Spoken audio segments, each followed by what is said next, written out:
Guys, approve na naman tayo sa isang loan app. Kahit na sinabi ko sa loan app na to during the application process, unemployed. 7,000 pesos. Ang sabi ng loan app na to ay under daw siya sa kay Pera 247 that appears to be SEC registered. Pero wait, huwag muna. Reveal ko yung pangalan ng loan app. Yung pangalan ng loan app ay si Valor. Pero guys, bago nyo siyang subukan, panoorin nyo muna yung video na to para malaman nyo if worth it nga siyang utangan.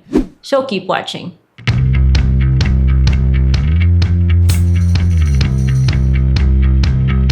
At eto na naman tayo guys, isa na namang loan app yung sisilipin natin. At mukhang bago yung loan app na to, and maybe bago ko lang siya namalayan. So dinownload ko yung loan app na to para masubukan yan. My name is Ate Red at kung bet nyo ay mga online loan platforms yung pinag-uusapan at gusto nyo makasigurado kung okay ba yung isang loan app o hindi, panoorin nyo na muna yung mga videos ko. Subscribe if you haven't already and hit that bell notification button para lagi kayong updated pag meron akong mga bagong uploads. Before anything else, marami na sa inyo nagtatanong, ha Ate Red, ano ba yung lipstick mo? Wala po akong Ola links dito. Shopee links meron. Guys, ito yung lipstick na gamit ko. Quid siya, long lasting, and it's matte finish. And it's from MAC. Meron po akong Shopee link sa baba. So now, pag-usapan na natin tong loan app na si Valor Credit.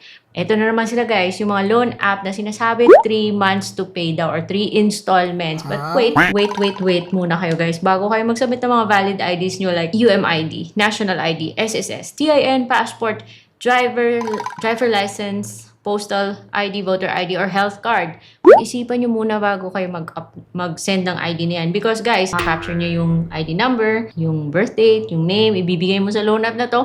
Tapos magsa-selfie ka. At akala mo, ligtas yung lahat ng contact sa cellphone mo. Hindi. Bago mo isubmit yung loan po. Tapos ipakita sa inyo yung kanyang breakdown. Bago mo isubmit yung loan, hihingi niya po yung location mo, yung access sa map, tapos yung access sa lahat ng nasa contacts mo. Is it worth it? So, i-reveal ko na guys ha. Sabi niya, yung pinapa-approve niya sa akin is 10,000 pesos daw. Yung pumasok sa aking GrabPay ay 4,440 lang. Pagkatapos ko ma-approve, doon ko nalaman na yung principal pala is 7,400 at hindi siya 120 days to pay. 7 days to pay lang po. Ayan no, kitang-kita, 7 days lang siya. Yung babayaran is 7,361. Anong nangyari? Yung principal is 740, di ba? Pero yung service fee niya is 2,960. Mababa nga yung interest, pero nako, patay ka sa service fee nito. Hindi po tama na kaagad niyang kinaltas. Now, ito yung dapat yung tandaan guys sa pagpili ng mga online loan platforms. Wala nga tayong anti-usury law, pero si BSP may sinet naman na cap na 15% na monthly effective interest rate. Kasama na doon yung mga add-on rate, service fees, interest, na dapat yung total talaga per month lang is 15%. This applies to loans na 10,000 pesos pababa and the loan terms do not exceed 4 months or hindi lumalagpas sa 4 months. Dito sa kay Valor Lending credit na to, yung kinaltas niya is 30% of your loan. Mga nandun. So, lagpas po siya sa 15%.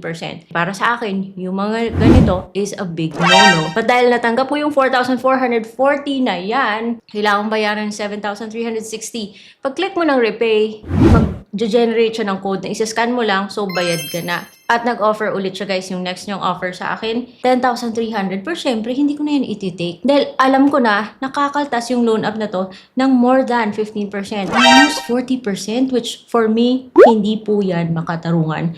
So kung ako yung masusunod ha, at opinion ko lang to, syempre, iiwasan ko yung loan app na to. There are so many red flags here. Sinasabi niya, dun sa privacy policy niya, na under siya sa kay Pera 247. But if you go to the list of recorded online lending platforms, andun si Pera 247, pero wala naman si Valor Credit as an OLA. That's a red flag.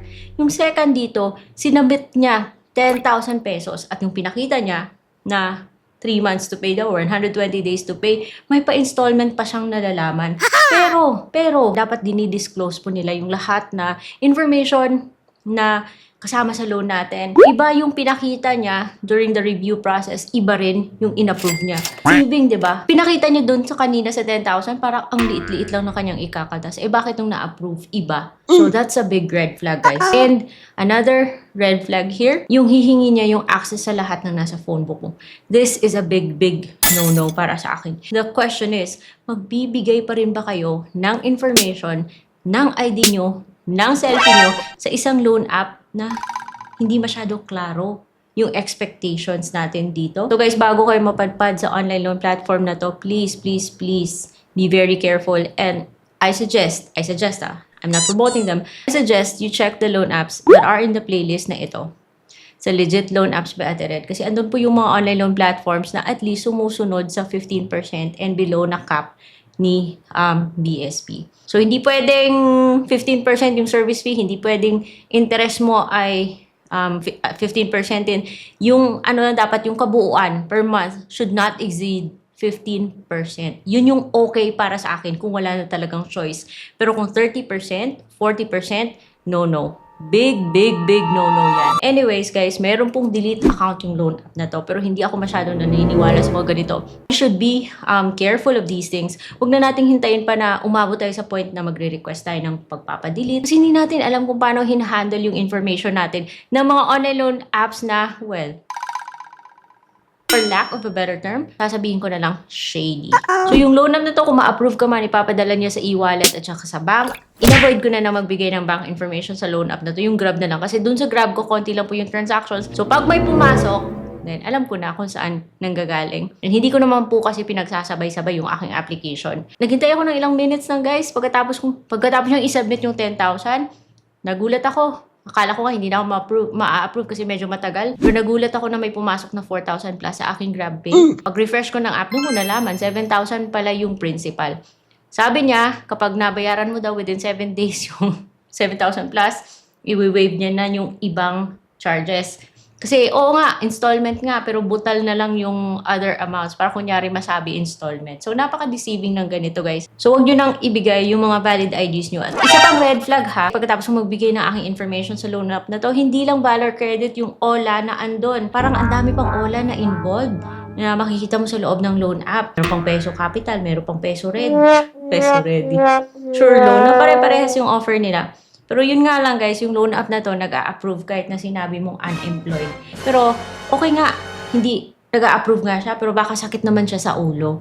Yung mga usual yung tinatanong ng mga sa questionnaire is your address, your basic information like marital status, hihingi siya ng 3 contacts, yun yung sa information, pero hihingi niyang access sa lahat ng nasa phone book mo, kaloka siya. So, ako, hindi ko na i-discuss yung mga stuff like paano mag-apply. Yung OTP niya pala ay nanggagaling kay Ayudas. So, sino nga ba talaga yung OLA na involved dito? Bakit ganito yung mga lumalabas? Guys, hindi ko po kayo ini-encourage na umutang because utang is a big responsibility. Yung message ko dito is be careful kung saan kayo umuutang. And kung kailangan talaga, meron po tayong list of online loan platforms that are legit.